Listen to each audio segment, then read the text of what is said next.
Welcome प्यारे बच्चों, डीएनयू की टीच में आपका स्वागत है। तो आपके लिए कक्षा 10 के लिए आपका हिंदी की आज की वर्कशीट आ चुकी है। तो इसका आपको पूरा सोल्यूशन बताया जाएगा। दिनांक आपको यहाँ पर देख सकते हैं 6 सितंबर की आपकी वर्कशीट है। और आपका जो अध्याय दिया है वो अध्याय आपका दिया है इसी के क्या दिया है, सूरदास आपका पार्ट 1 है आपको यहाँ पर। तो टॉपिक आपका लिखे पदभाग, ठीक है। तो आप इस वीडियो को एंड तक जरूर वॉच करिएगा, इसमें आपका पूरा सोल्यूशन बताया जाएगा आपके हिंदी की, ठीक है। तो आप जैसा कि पहला क्वेश्चन, सूरदास जी का जीवन परिचय संक्षेप में लिखिए। तो इसका हम आंसर देख लेते हैं। जो साथी चैनल से पहली बार जुड़ रहे हैं, चैनल को सब्सक्राइब कर लें और नोटिफिकेशन बेल को जरूर प्रेस कर लें, जिससे आपको इस तरह की आपकी वर्कशीट का पूरा सोल्यूशन मिलता रहे।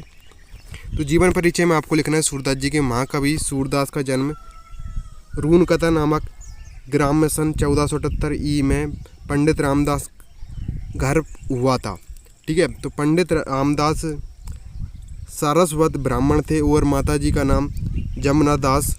कुछ विद्वान सिंह नामक स्थान को सूरदास का जन्मस्थल मानते हैं। सूरदास जी जन्म से अंधे थे या नहीं, इस संबंध में भी अनेक कथन हैं। कुछ लोगों का कहना है कि बाल मनोवृत्तियों एवं मानव स्वभाव का जैसा सूक्ष्म और सुंदर वर्णन सूरदास ने किया है, वैसा कोई जन्मांत व्यक्ति नहीं कर सकता। इसलिए ऐसा प्रतीत होता है कि वे संभवतः बाद में अंधे हुए होंगे। फिर इसके बाद आप यहाँ पर देखिए, सूरदास जी श्री वल्लभ आचार्य के शिष्य थे। वे मथुरा के गऊ घाट पर श्रीनाथ जी के मंदिर में रहते थे। सूरदास जी का विवाह भी हुआ था। विरक्त होने से पहले वे अपने परिवार के साथ ही रहा करते थे। पहले वे दीनता के पद गाया करते थे, किंतु वल्लभाचार्य के संपर्क में आने के बाद वे श्री कृष्ण लीला का गान करने लगे। कहा जाता है कि एक बार मथुरा में सूरदास जी ने तुलसी कब भेंट हुई थी और धीरे धीरे दोनों में प्रेम भाव बढ़ गया था। सूर्य ने प्रभावित होकर ही तुलसीदास ने श्री कृष्ण गीतावली की रचना की थी। सूरदास जी की मृत्यु सन 1583 में गोवर्धन के पास पारसोली नामक ग्राम में हुई थी। तो इस तरीके से आपका ये कंप्लीट होता है, ठीक है। तो रचना आप देख सकते हैं, सूरसागर, सूरसारावली, साहित्य लैली, नाग लीला, गोवर्धन लीला, पद संग्रह और आपके सूच 25। तो सूर 25, तो आप देख सकते हैं। तो इस तरीके से आपका यहाँ पर वर्णन हो जाता है इसका, ठीक है। तो आप और समझ इसका ले सकते हैं यहाँ से स्क्रीनशॉट। सूरसागर ब्रज भाषा में महाकवि सूरदास द्वारा रचे गए कीर्तनों पदों। तो आप इसका स्क्रीनशॉट ले लें। स्क्रीनशॉट की मदद से आप लिख लीजिएगा इसको,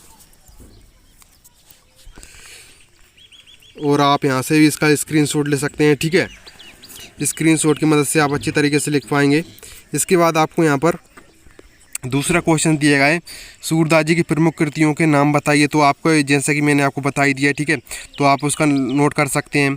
इसके बाद आपको सूरसागर ग्रंथ का परिचय संक्षेप में दीजिए। इसके बाद आपका सूरदास को श्रृंगार व वात्सल्य रस को सम्राट किसने कहा? उद्यमी तुम। तो आप इन सभी के क्वेश्चन से यहाँ से नोट कर सकते हैं, जैसा कि आपको, ठीक है। ग्रंथियों के नाम आप यहाँ पर इसको लिख सकते हैं। फिर इसके बाद आप नेक्स्ट क्वेश्चन से आपका इसको लिख सकते हैं, ठीक है।